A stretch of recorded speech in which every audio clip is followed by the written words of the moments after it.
प्रणाम सुंदर आनंद यात्रा कड़वी बानी अध्याय नंबर 82।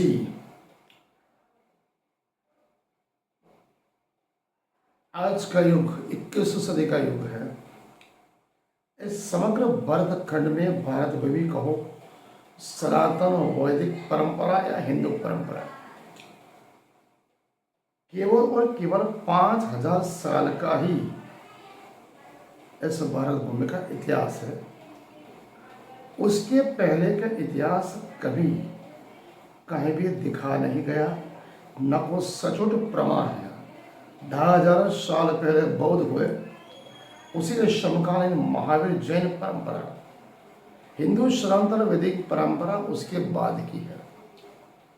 बौद्ध और महावीर दोनों परंपराओं में प्रेम, स्नेह, दया, करुणा, अहिंसा, अपरिग्रह, एकोम ब्रह्म द्वितीयो नास्ति, परमात्मा ही प्रेम का स्वरूप है। Love is God and God is love. मानव मात्र एक समान, जहां उच्च नीच, जात पात, अमीर गरीब, स्पर्श अस्पर्श ऐसा कुछ भी नहीं। जबकि जब उससे पहले यूरेशिया से जो हिंदू आर्य कहने वाले जो आए, आर्य आक्रांता प्रथम सिंधु घाटी पे आए, हड़प्पा संस्कृति को, यहाँ के मूल निवासी जिन्हें वो द्रविड़, असुर, ऋच, वानर, शूद्र, मूल निवासी या तो आदिवासी कहते थे, अनार्य कहते थे, काले चमड़ी वाले कहते थे। उन्हीं को उन्होंने शारीरिक, मानसिक, आर्थिक और सामाजिक तौर पर पिछले 5000 सालों से मानसिक और शारीरिक तौर पर गुलाम बनाया। प्रथम कहा अपने आप को सनातन, फिर वैदिक धर्म, फिर हिंदू धर्म। काल क्रम के हिसाब से मुगल आक्रांता, उसके बाद अंग्रेजों के हिसाब से अपने आप की जाति प्रथा हिंदू, वैदिक और सनातन बदलते रहे। अपने आप को श्रेष्ठ मानते थे, ब्रह्मा के संतान मानते थे, ब्रह्मा के मुख से पैदा हुए। हिंदुस्तान इस समग्र भारत भूमि का, समग्र ब्रह्मांड का, दुनिया का इतिहास है। नर और नारी दोनों का संसर्ग से एक बच्चा जन्म लेता है, जो प्राणी का हो, पक्षी का हो, मनुष्य का हो। वैदिक सनातन परंपरा ब्रह्मा के मुख से ब्राह्मण है, छाती से क्षत्रिय, वक्षस्थल से वैश्य और पांव से शूद्र। बिना नारी संसर्ग से ये तो कभी संभव ही नहीं। ये सब काल्पनिक बातें हैं। वेद क्या, व्यास के नाम से हजारों ग्रंथ रचे गए, जबकि वेद व्यास सबसे महान धर्मज्ञ, विद्वान, ज्ञानी और बहुत ही महान थे। उनके नाम से 18 पुराण बने, 18 पर्व बनाए, वेद बने। अगर वेद व्यास ने ही सभी बनाए होते तो चारों वेद में अलग अलग भाषाएं, अलग अलग नियम सिद्धांत है। उसी तरह पुराण और महापर्व में भी है। मतलब कि वो चीज़ वेद व्यास ने नहीं लिखी, परिस्थिति और समय के अनुसार अपने आप की निजी महत्वाकांक्षा और इस मूल निवासी प्रजा को काबू में लेने के लिए, गुलाम बनाने के लिए अपने निजी महत्वाकांक्षा और इच्छाओं के बलरूप ब्रह्मा, विष्णु, महेश को उन्होंने अवतार घोषित किया।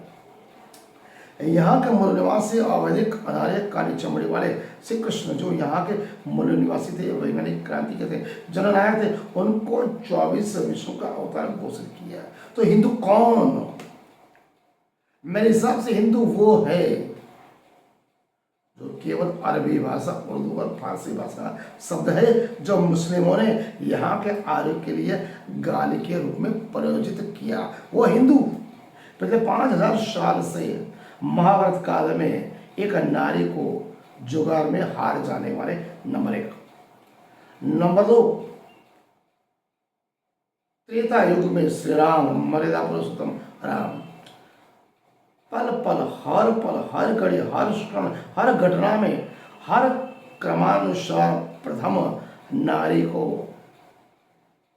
रावण के यहाँ थी तो नारी की परीक्षा की वही राम, नारी के चरित्र को पर लांछन लगाने वाली वही तो। नंबर 3, पति की मृत्यु के बाद पत्नी को जिंदा जलाने वाले, सती की प्रथा चालू करने वाले वो हिंदू।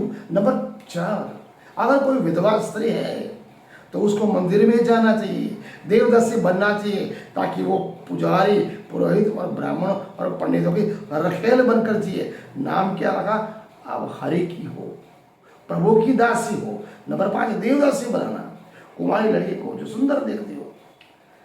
देवदासी प्रथा के नाम पर पंडितों, पुरोहित, ब्राह्मणों ने अपने निजी वासना संतोषी, वो देवदासी प्रथा है। नंबर 6, नारी नरक का द्वार है, बोलने वाले तुलसीदास। नारी को पशु के समान, प्राणी के समान नरक का द्वार रखा, यही ब्राह्मण, पुरोहित, पंडितों ने।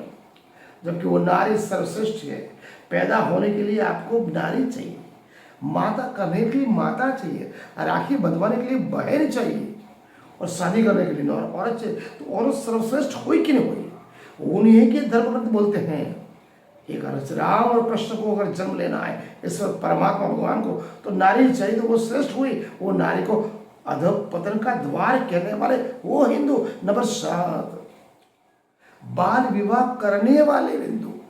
नंबर 8, अगर किसी स्त्री को बच्ची लड़की पैदा होती हो तो लड़की है नरक का द्वार, ऐसा दूध पिलाने वाले हिंदू। नंबर 8, एक पत्नी को बहु पत्नी तो कर सकता है, ये पत्नी एक ही पति रखना चाहिए, श्री राम की तरह। पति चाहे कितनी भी पत्नी रखे, तो नारी को बच्चा पैदा करने वाला, मशीन करने वाले, कहने वाले वो कथित हिंदू, उन्होंने धर्म ग्रंथ रखा और नारी को नरक का द्वार बना। इसलिए मैं हिंदू परंपरा में मानता हूँ, जो परंपरा मानव मात्र को प्राणी के समान समझे, उच्च नीच, जात पात, अमीर गरीब, छुआछूत में माने और नारी को नरक का द्वार गिनता हो, उस हिंदू को मैं हिंदू नहीं मानता। इसलिए आज की परिभाषा में हिंदू कौन?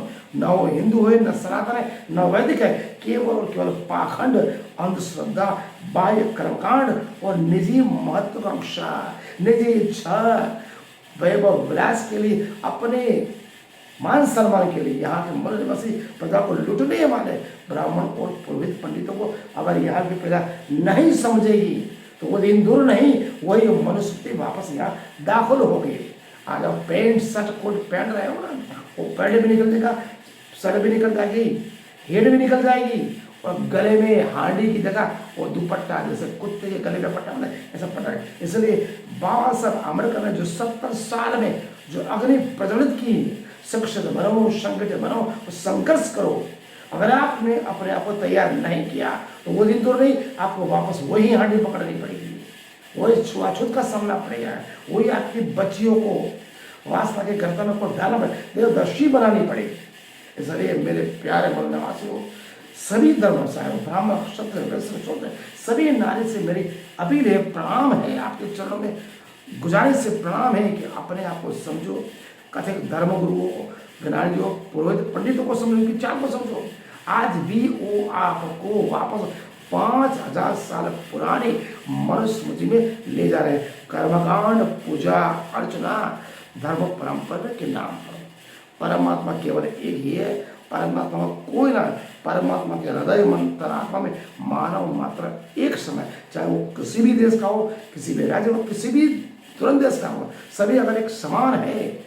आप नारी अगर नहीं समझेगी तो आपको फिर वापस तुलसीदास की रचित रामायण की तरह नारी नरक का द्वार वो आपको बढ़ना पड़ेगा। आज का अध्याय हम यहाँ पूर्ण करते हैं। प्रणाम।